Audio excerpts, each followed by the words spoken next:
6-7 साल के परेशान है, 11-12 साल की उम्र से आपकी ये यहाँ पे धीरे धीरे दर्द होता होगा, सीधी इसके समय से आपको दिक्कत होती होगी, मांस के टुकड़े आते होंगे, काले कलर का ब्लेट आता होगा नीचे ये स्थिति बनती होगी, दर्द की शिकायत। फिर 12 साल के बाद आपकी कन्नों पे वजन सा रहने लगा होगा, सर भारी रहता होगा, जलन सी पड़ती होगी, और इसके बाद फिर आप चीखने चिल्लाने की स्थिति बन गई होगी। जब आपके शरीर में भर आता होगा, चीखते हुए चिल्लाते हुए, हाथ पैर पटकते हुए करेंगे। ये चलता रहा, शादी के बाद ये भौरे आ गया, ठीक है। अब हालत बन गई गंभीर, क्योंकि ये शादी हो चुकी, ये भौरे पड़ गई, आपको ये लगा कि ये शांत हो गया, लोगों ने गारंटी दे रखी थी कि हमारी जवाबदारी, चिंता मत करो, जहाँ से तुम्हारा बंदेज हुआ था उस जगह पे तुम्हारा स्नेह प्रेम था, इसलिए आप लोगों को लग गया कि ये ठीक है, लेकिन इस स्थिति को गुमराह कर दिया, झूठ बोलकर। किसने झूठ बोला था? सामने वाले ने झूठ बोला था कि हमारे अतिरिक्त तुम्हें कोई भीख नहीं कर सकता समूचे ब्रह्मांड में, ठीक है। भैया एक बात बताओ, भैया पृथ्वी बारी है, परमात्मा ठीक करते हैं, हम कहें कि हम ठीक कर रहे हैं तो हम कौन होते हैं? आपसे ये बोल दिया था शादी के पहले, आपने पूछा कि हमारी शादी होने जा रही है, कोई दिक्कत तो नहीं आएगी? उन्होंने कहा कि तुम क्यों फिक्र करती हो, मेरे अतिरिक्त तुम्हें कोई ठीक नहीं कर सकता है। जिसके यहाँ तुम पहली बार गई थी, अगर उसके यहाँ जाओगी तुमको परेशानी आ जाएगी, बोला था।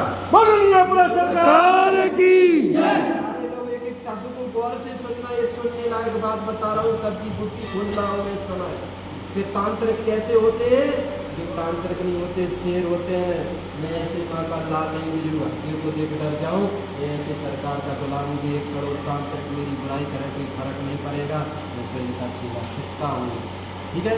तो हमने कभी किसी से ये नहीं कहा कि फलानी जगह नहीं जाओ, ढकानी जगह नहीं जाओ, यहाँ से उतरो और से नीचे और जाकर जहाँ दिल करे वहाँ चले जाओ, मरता ज़्यादा की जहाँ जिसका दिल करे वहाँ जाओ, मुझे कोई परवाह नहीं है, ठीक है।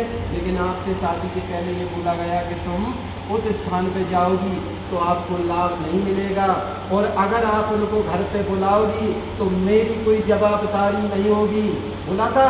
उनको अगर तुम घर बुलाओगी तो तुम कभी ठीक नहीं हो पाओगी, तो उनके यहाँ दरबार में कभी मत जाना अपनी लड़की को लेकर के, नहीं तुम कभी ठीक नहीं हो पाओगी। उनको घर मत बुलाओगी तुम कभी, ये बनाने वाली बात है भैया, इसे गौर से बनाना, ये कट करके ना थोड़ी फिर से बनानी है। ये बोला कि आपसे ये बोला गया, आपने कहा कि मेरी शादी होने वाली है और अब ये भूत तो परेशान नहीं करेगा। उन्होंने कहा कि चिंता मत करो, ये तुम्हें परेशान नहीं करेगा, और वो 6 साल से कर रहा था। आपने कहा कि आप इतने दिनों से कह रहे हैं कि आपको कोई दिक्कत नहीं। उन्होंने बोला कि नहीं, अब दिक्कत नहीं आएगी, और आपने कहा कि अब शादी होने वाली। उन्होंने कहा कोई टेंशन नहीं। आपके घर वालों ने भी कहा, तो उन्होंने एक शब्द बोला कि तुम जिस मंदिर पे जाती थी, अगर वहाँ जाओगी तो जरूर तुम्हें परेशानी आएगी, हमारी कोई गारंटी नहीं होगी। अगर उनको वो महाराज जी को तुमने कहीं घर पे बुलाया तो भैया परेशानी बढ़ जाएगी। अगर उनको ब्याह में शादी में बुला लिया तो जीवन भर भूत तुम्हें परेशान करेंगे और पूरे संसार में चले जाना, हमारे अतिरिक्त कोई तुम्हें ठीक नहीं कर सकता। ये भी तुमसे बोला वो ये बोला कि अगर हमारे अतिरिक्त पूरे संसार में तुम्हें कोई ठीक करने वाला नहीं है, हो जाएगा। हमारे अलावा किसी से पूछा, कहीं गई और ये भी बोला कि तुम महाराज जी के पास जाओगी, उन्हें घर बुलाओगी, परेशान हो जाओगी, मेरी कोई गारंटी नहीं, और ठीक करेंगे तो हम ही करेंगे। तो तुमने कहा महाराज जी शादी होने वाली है। उन्होंने कहा कोई चिंता नहीं करो, हमारे अतिरिक्त हमारे अलावा इस संसार में कोई ऐसा पैदा नहीं हुआ कि जो तुम्हें ठीक कर जाए। ये भी बोला, ये शब्द का उपयोग किया कि हमारे सिवाय कोई पैदा नहीं हुआ कि वो ठीक कर जाए। उस बदतमीज को चैलेंज करता हूँ कि नरेश महाराज पैदा हुए। सरकार की मेरा कहना है कि तुम तुम्हारा यहाँ से जहाँ दिल करे वहाँ चली जाओ, मैं कभी किसी को नहीं रोकता हूँ कि कहीं मत जाओ, जहाँ दिल करे वहाँ चले जाओ। जिसको घर बुलाना हो उसको घर बुलाओ, रोज 1000 महंतों को, संतों को, पंडितों को बुलाओ, मुझे क्या दिक्कत। रोज 1000 दरबारों में जाओ, मुझे क्या दिक्कत। मैं कभी ना आज तक मैंने किसी को रोका ना आगे रोकूंगा कि फलाने को घर मत बुलाना, कि अपनी लड़की अंदर मत जाना।